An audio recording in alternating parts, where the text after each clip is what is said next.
Good morning, student. We are doing history of 12th standard, theme 11, rebels and the Raj, the revolt of 1857 and its representation. हम इस chapter में 1857 की जो क्रांति थी, 1857 की जो क्रांति थी उसके बारे में पढ़ रहे हैं. This is our second video of this chapter. How the mutinies began. जो mutinies मतलब जो विद्रोह था वह कैसे शुरू हुआ. The sepoy began their action with an signal. In many places it was the firing of the evening gun or the sounding of the bugle. कहते जो सिपाहियों ने अपना जो ये एक्शन, अपना जो विद्रोह शुरू किया, एक सिग्नल के साथ शुरू किया. कुछ जगहों पर तो उन्होंने क्या किया, शाम को मतलब अपनी तोपों में गोला बारूद चलाकर आवाज़ की कि विद्रोह शुरू हो गया. और कुछ जगह पर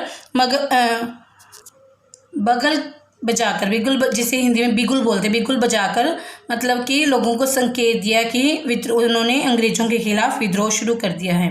the first seize the bell of arms and plunder the treasury. सबसे पहले इन्होंने क्या किया, हमने पहले भी पिछली वीडियो में पढ़ा था कि सबसे पहले उन्होंने जो आर्म्स मतलब हथियार, जहाँ पर गोला बारूद वगैरह रखा जाता था, जो हथियारों का जो गोदाम था वह लूटा और जो खजाना था उनका, अंग्रेज़ों का खजाना था, उसे लूटा.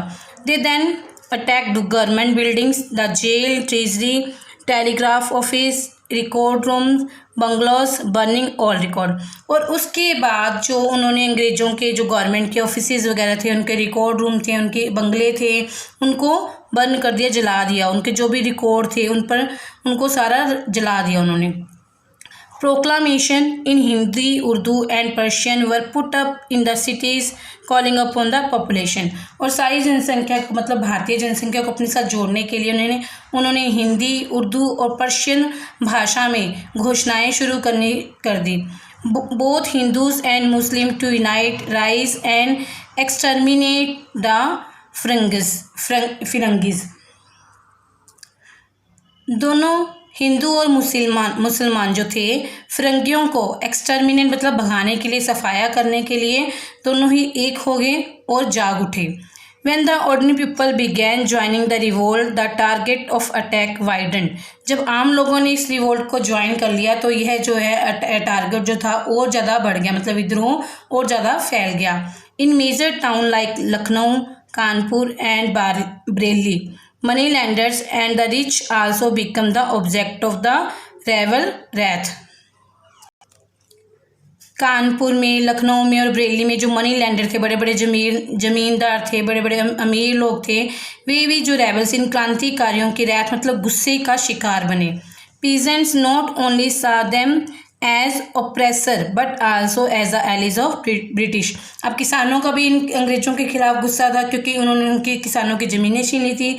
इसलिए जो किसान थे उन्हें, जो बड़े बड़े जमींदार थे और बड़े बड़े जो रिच लोग थे, उनको ब्रिटिश लोगों का एलिस मतलब साथी मानते थे, उनका पिट्ठू मानते थे. इसलिए उन्होंने भी, पीजेंट किसान भी इस रिवोल्ट में ज्वाइन हो गए. In the most places their houses were looted and destroyed. बहुत सारी जगहों पे इन रिच लोगों की, लैंड ओनर्स की जो सारी हाउसेस थे, उनके जो खजाने थे, उनको लूट लिया गया और उनको जलाकर ख़त्म कर दिया गया, डिस्ट्रॉय कर दिया गया. In the month of May and June, the British had no answer to the action of the rebels.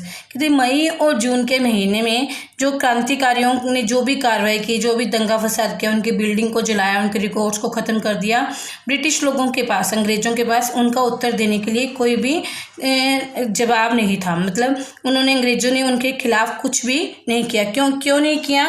क्योंकि individual Britons tried to save their own lives and the lives of their family. क्योंकि वो जो अकेला अंग्रेज, हर एक अंग्रेज अपनी life को बचाने के लिए और अपने परिवार की लाइफ को बचाने के लिए ही लगा हुआ था. क्योंकि अचानक से विद्रोहियों ने हमला कर दिया तो मई जून के महीनों में अंग्रेज़ों ने कुछ भी एक्शन नहीं किया और वो अपनी जान बचाने में ही लगे रहे.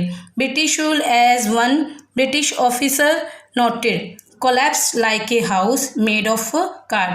एक ब्रिटिश ऑफिसर ने यहाँ इतना भी लिखा था कि इसके बारे में कि जो ब्रिटिश जो था ब्रिटिश रूल था, ब्रिटिश अंग्रेजों का शासन था, वह ताश के पत्ते के घरों की तरह कोलैप्स मतलब ढेर हो रहा था। जैसे अब ताश के पत्तों का अपन घर बनाते हैं, मतलब थोड़ी सी हवा चलती है, थोड़ा सा हाथ लगाने पे ढेर हो जाता है। इसी तरह से जब विद्रोहियों ने हमला कर दिया, जो ब्रिटिश शासन था, अंग्रेजों का शासन था, मतलब कोलैप्स हो रहा था, ताश के पत्तों की तरह कोलैप्स बिखर रहा था, ख़त्म हो रहा था, ढेर हो रहा था। मतलब कि एकदम से विद्रोहियों ने सारा उनका खजाना लूट लिया, सारे उनकी बिल्डिंग्स, सारे उनके रिकॉर्ड्स तबाह कर दिए। तो ब्रिटिश ऑफिसर ने यह कहा कि सारा ब्रिटिश शासन ताश के पत्तों की तरह बिखर गया। मतलब कि जो विद्रोहियों ने मई और जून में जो हमला किया, अंग्रेजों ने उसके खिलाफ कोई कार्रवाई नहीं की, वो सिर्फ अपनी जान बचाने में ही लगे रहे। Okay student, I hope you have understood. Have a nice day.